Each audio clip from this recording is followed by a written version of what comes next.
तो ब्रह्मन राम ते नाम बड़ वरदायक वरदानी। रामचरित सतकोटि महु लिय महेश जिय जानी। ब्रह्म से राम बड़ा, राम जी से भी राम बड़ा, वरदायक है, वरदानी है। 100 करोड़ रामचरित मानस में से शंकर जी ने छांट कर इसको धारण किया। रामचरित सतकोटि महु लिए महेश जिय जानी। तो राम कहत चलो, राम कहत चलो, राम कहत चलो भाई रे। नाही तो भव बिगार मह पड़ी है, छूटते अति कठिनाई रे। राम कहते चलो, केवल राम रे मेरे भैया, केवल राम कहते चलो। यदि चूक गए नाही तो भव बिगार में पड़ी हो, भव सागर की बेगारी में पड़ जाओगे। छूटते अति कठिनाई रे। बांस पुराण साज सब अटखट, सरल तिकोन खटोला रे। हमहि दिहल करी कुटिल कर्म चंद, मंद मोल बिनु डोला रे। विषम कहार मार मद माते, चलहि न पाऊं बटोरा रे। मंद बिलंद अभेरा दलकन, पाइए दुख झक झोरा रे। कांट कुराय लपेटन लोटन, ठाम ही ठाम बजाऊ रे। जस जस चलिए दूरी तस तस निज, बासन भेंट लगाऊ रे। मार गया गम संग नहीं संबल, नाऊ गाँव कर भूला रे। तुलसीदास भव त्रास हरऊ अब, हो राम अनुकूला रे। राम कहत चल, राम कहत चलो। चलते फिरते उठते बैठते सोते जागते, जब तक जागृत है मन हलन चलन कर रहा है, इसमें राम को ढाल दो। राम कहते हुए चलो। राम जपने के लिए कोई जगह अपवित्र नहीं होती। अतर छिड़का और भगवान का नाम कंठ पर नहीं, श्रद्धा नहीं तो अपवित्र है जगह। चलते फिरते उठते बैठते राम कहते चलो, राम कहते चलो, राम कहते चलो भाई रे। और यदि नहीं जपा तो ना ही तो भव बिगार महा पड़ी है, छूटते अति कठिनाई रे। अन्यथा भव सागर की बिगार में पड़ जाओगे, छूटना अत्यंत कठिन है। अभिमन्यु जो मरा, इतना शोक हुआ अर्जुन को कि तड़क के प्रतिज्ञा कर लिया, कल सूर्य से पहले जयद्रथ को नहीं मारूंगा तो देखती चित्ता पर चल जाऊंगा। भगवान ने डांटा, तुम प्रतिज्ञा क्यों करते हो? विराट स्वरूप में भगवान ने दिखाया था, करता धरता मैं हूं, मेरे द्वारा मारे हुए मुर्दों को पार यश प्राप्त कर, तुम प्रतिज्ञा क्यों करते हो? तो बोले, प्रभु अब तो मैं कर चुका हूं, तुम्हें मालूम है जयद्रथ कहाँ है? 12 कोस पर खड़ा है और लगातार व्यूहबद्ध सेनाएं बीच में खड़ी है तुम्हें रोकने के लिए। बोले, प्रभु चाहे समुद्र किनारे हो, उस पार चला गया हो, आप रथ ले चलिए। भगवान ने देखा ही तो सनक गया अब तो उपदेश नहीं लगेगा। बोले हमें क्या, मैं ले चलता। कुछ दूर रथ चलाया और खड़ा कर दिया। भगवान ने सोचा बात तो जरा सी, जयद्रथ वध, मैं क्यों रथ दौड़ाऊं, वही मरने के लिए मेरे पास चला आवे, ऐसा उपाय कर दूं तो कैसा रहेगा। रथ खड़ा कर दिया। बोले प्रभु क्या हुआ, घोड़े थक गए हैं अर्जुन, मालिश चाहिए, थोड़ा दाना चाहिए, पानी चाहिए। मारा बाण हो गया बोरिंग, टुल्लू पंप फेंकने लगा, बाणों से घेरा डाल दिया। दुर्योधन ने कहा अभिमन्यु इसका पुत्र अकेला था, हम 9 महारथियों ने मिलकर मारा, और ये अर्जुन भी आज अकेला है और पैदल है। पूरी फौज को आदेश दिया मार डालो। अर्जुन फिर अर्जुन था, दिव्य अस्त्रों से सारी फौज को तितर बितर कर दिया। 2 घड़ी तक तो मन बहलाया। फिर भगवान ने कहा अर्जुन रथ तैयार। लपक के रथ पे चढ़ा, रथ थोड़ी दूर आगे गया, फिर खड़ा कर दिया। बोले प्रभु अब क्या हुआ। बोले अर्जुन शाम हो गई, सूर्य तो अस्त हो गया, चित्ता तैयार हो गई, चित्ता पे बैठ भी गया,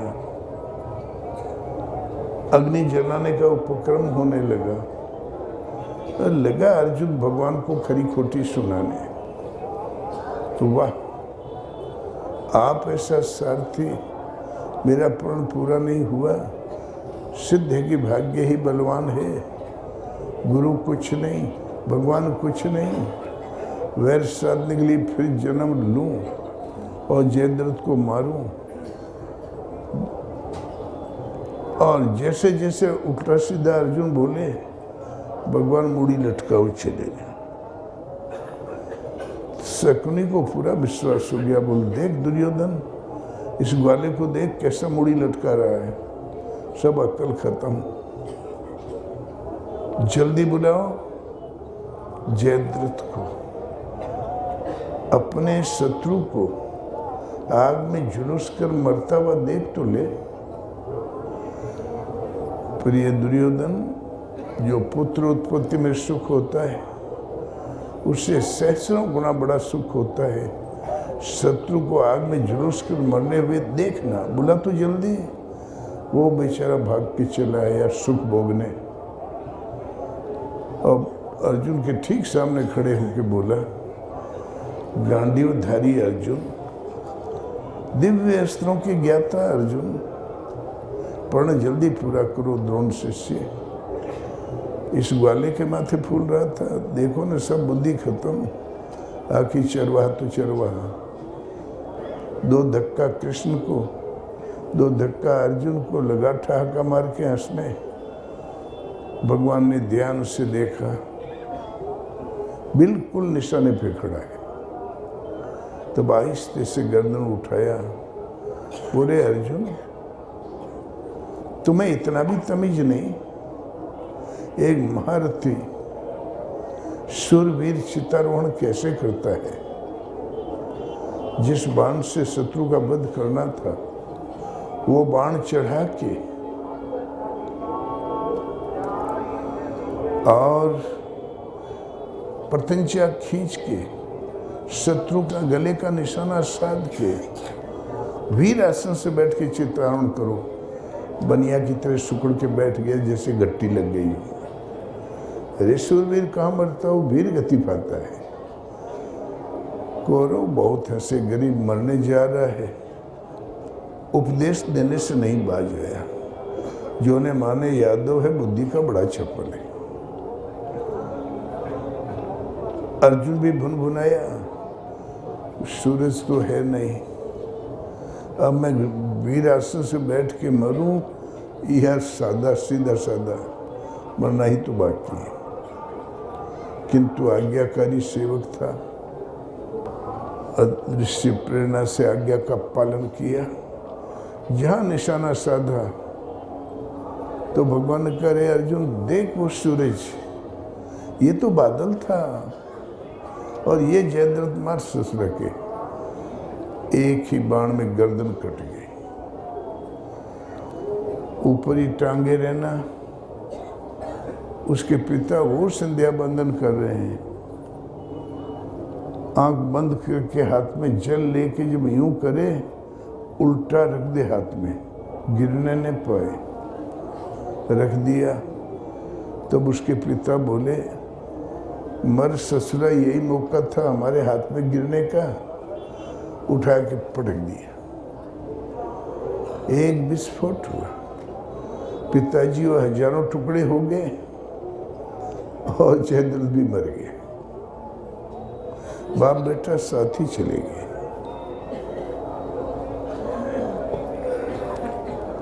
शंकर जी की भक्ति करके जयद्रथ के लिए उसके पिता ने यह वरदान मांगा था, मैं कहूं तब मेरा पुत्र मरे, अन्यथा कभी न मरे। और जो इसका सिर जमीन पे गिरावे, उसके सिर के सहस्रों टुकड़ा हो जावे। कह भी दिया, गिरा भी दिया, मर भी गया और सहस्रों टुकड़ा होके पिताजी भी चले गए। सब इतने बारीक वरदानों के बीच में भक्त की रक्षा कर लेना भगवान के अलावा किसी की बस की बात नहीं। अर्जुन का प्रण तो पूरा हो गया, एक बार तो फूला नहीं समाया। फिर भी जयद्रथ के मरने से अभिमन्यु तो जिंदा हुआ नहीं, दुखी था, मन ही मन कोस रहा था। महाभारत समाप्त हो गया। भगवान ने कहा, अर्जुन हमारा एक भगत है मोरध्वज, चलो आज उनके यहाँ चले। दोनों ने संत का वेश बनाया। संत माने विप्र, विप्र का वेश बनाया, कमंडल लिया, माला लिया, सीधे मोरध्वज के वहाँ पहुँच गए। उठ के खड़ा हो गया, प्रभु क्या आदेश से?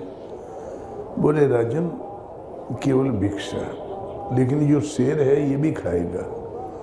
बोले अभी बदशाला से आ जाता। बोले बदशाले से नहीं, अपनी कोई चीज इसको खाने को दो। धर्मात्मा नरेश, अपनी जनता का रक्षक नरेश, जनता को तो काट नहीं सकता, सेवकों को शूरवीरों को दे नहीं सकता। उसने कहा भगवान मेरा सिर हाजिर है, खिला दीजिए शेर को। बोले राजन तो हमें विदा कौन करेगा? तुम ऐसा करो, लड़का ठीक रहेगा।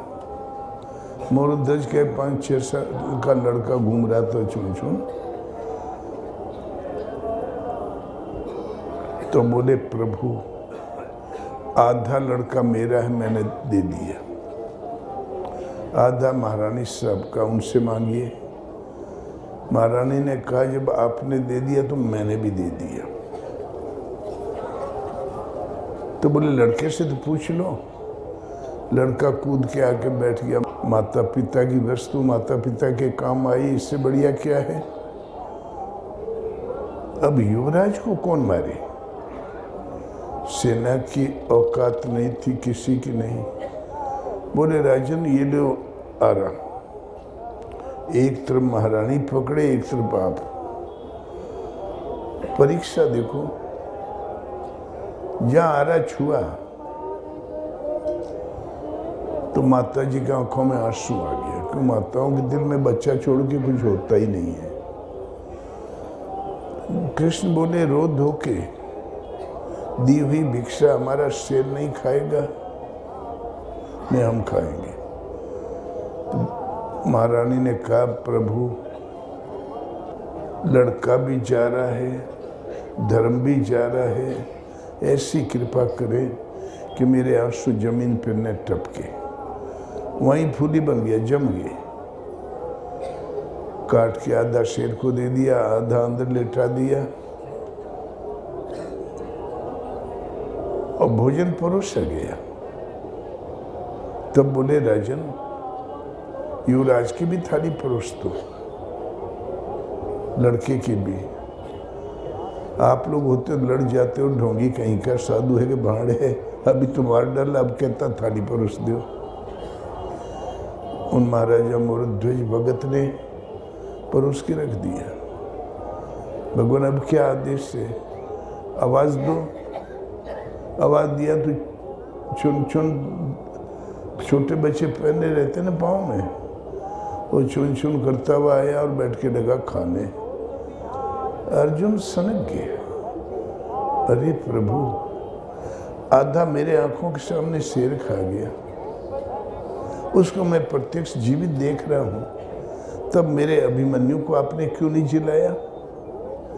बोले अर्जुन, मैं वही करने जा रहा था, तुमने सुनाई नहीं, मेरी बात मानी नहीं, प्रतिज्ञा करके तुम तो धनुष टंकार रहा था, मैं जिला नहीं जा रहा था। हमने कहा विचार तो कर लो, क्यों तुम प्रतिज्ञा करते हो, और भी तरीका मसला हल होने का। बोले नहीं गोविंद, प्रतिज्ञा पूरी होनी चाहिए, तू तो सनक गया था। बोले प्रभु महान भूल हो गई, कोई उपाय? बोले समय बहुत हो गया अर्जुन, जीवित तो नहीं हो सकता, तुम देख सकते हो। बोले प्रभु दिखाई दीजिए, केवल दिखा भी दीजिए। भगवान ने रथ एक तरफ घुमा दिया, दिव्य वायुमंडल को भेदते हुए रथ एक जगह पहुंचा। एक भव्य सिंहासन, दिव्य सिंहासन पर अभिमन्यु बैठा दिखाई पड़ गया। अर्जुन फिर भूल कर बैठा। भगवान में श्रद्धा थी, उससे ज्यादा मोह लड़के में था। रथ से कूद के दौड़ा, बेटा अभिमन्यु, बेटा अभिमन्यु। भगवान ने कहा अच्छा तो भेंट कर ले बेटे से। अभिमन्यु ने कहा कौन हो तुम? बोले अरे अपने पिता को नहीं पहचान पा रहा है। 7 महारथियों ने वो वार किए थे, लगता है क्रैक माइंड हो गया, इसको लूज हो गया है। अच्छा मम्मी का नाम लूंगा तो अभी याद आ जाएगा। तो बोले अरे सुभद्रा पुत्र अभिमन्यु। बोले देख, न मैं सुभद्रा पुत्र हूं न तुम्हारा बेटा, 7 बार मैं पिता और तुम पुत्र हुआ, केवल एक बार तू पिता और मैं पुत्र हुआ। 8 जन्म से बदले चले आ रहे थे। इन भगवान कृष्ण की कृपा से मैं अपना स्वरूप पा गया हूँ, स्थिति पा गया हूँ। इनके चरण पकड़, नहीं तो हजारों जन्म हाय बेटा ऐसे ही बिलखते रहोगे। भाग यहाँ से बाप बना घूमता। बोले रे बाप रे, जिसके लिए हमने सर्वस्व निछावर कर दिया, पूरी संपत्ति लगा दिया, जिसके बदले में मैं चिता पे चढ़ गया, वो भी 8 जन्म का दुश्मन निकला। तो हम अकारणीय मोहब्बत इसी को सच मान रहे थे।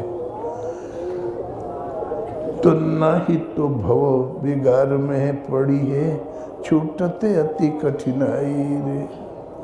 भव माने पुनर्भव, पुनर्जन्म, फिर मृत्यु, फिर जन्म। इस भवाटवी के भवा सागर में पड़ोगे, छूटना अटिन कठिन है। यदि इतना प्यारा नहीं लगे तो कौन प्रेम करे। ये शरीर जन्म जन्मांतरों के संस्कारों का परिणाम है।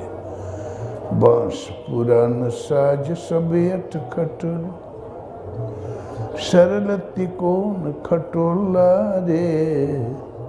अमहि दिहल करी कुटिल कर्म चंद, मोंद मोल बिनु डोला रे। इसमें बांस बल्ली जन्म जन्मांतरों के संस्कारों की है।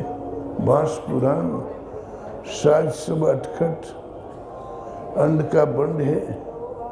कभी बुद्धि इधर भागेगी, कभी उधर खींचेगी, मन उधर निर्णय लेगा। आंखें कुछ देख लिया तो उधर जाएगी। बांस सब अटखट। ये तिकोन खटोला है। आदमी चलता तो ऐसे दो कोन और ऊपर सिर। सरल तिकोन खटोला रे, मिला कैसे? हम ही दिहल करी कुटिल कर्म चंद, मंद मोल बिनु डोला रे। हमारे ही किए हुए कुटिल कर्म, चंद क्षणों के कर्म से ये मंद बुद्धि हो के बगैर मोल बगैर कीमत के डोल रहा हूँ। पशु चाम की बनत पनहिया, नौबत मड़त नगारा। ओ नर को चाम काम नहीं आवत, बरिजरी होवे छारा। जो बन धन पाहुना दिन चारा। 4 दिन का मेहमान, मंद बिलंद मोल बिनु डोला रे। इसको ले चलने वाले कहार उटांग पटांग है। एक पूर्व खींचता, दूसरा पश्चिम। विषम कहार मार मद माते, चल ही न पाऊं बटोरा रे। मंद बिलंद अभेरा दलकन पाइए, दुख जक जोरा रे। विषम कहार। विद्या और अविद्या 2 प्रकार का मनुष्य होता है। विद्या है तो परमदेव परमात्मा की ओर गतिशील देवताओं जैसा। अविद्या कारगर है मन मस्तिष्क में तो आसुरी वृत्ति बलवती होगी, असुर जैसा। अविद्या संसार को सच बताती है, विद्या परमात्मा को सच बता दी उधर ले चलती है। एक खींचती है पूर्व, दूसरा खींचता पश्चिम। ये विषम है कहार। इस शरीर रूपी डोली को ले चलने वाले कहार समान साथ नहीं चलते, विषम। एक उधर सत्य बताया गया कि उधर। विषम कहार मान मद माते। और मानो कुछ काम पार लगे तो मान और मद में मतवाला हो गए। चले ही न पाऊं बटोरा रे, कदम मिला के नहीं चलते रे। मंद बुद्धि यही विलंब करते हैं, कभी इधर खींचते हैं कभी उधर। मंद विलंब अभेरा दलकन पाइए, दुख जक झोरा रे। ओ हर समय कभी ये सही, 10 कदम गया तो बोले नहीं वो सही। अभेरा माने ठोकर लगना, ठोकर लगा मुंह के बल गिरते गिरते बचा हो। ऐसी निरंतर दलकन पैदा कर देते हैं शरीर में, हिला के रख देते हैं।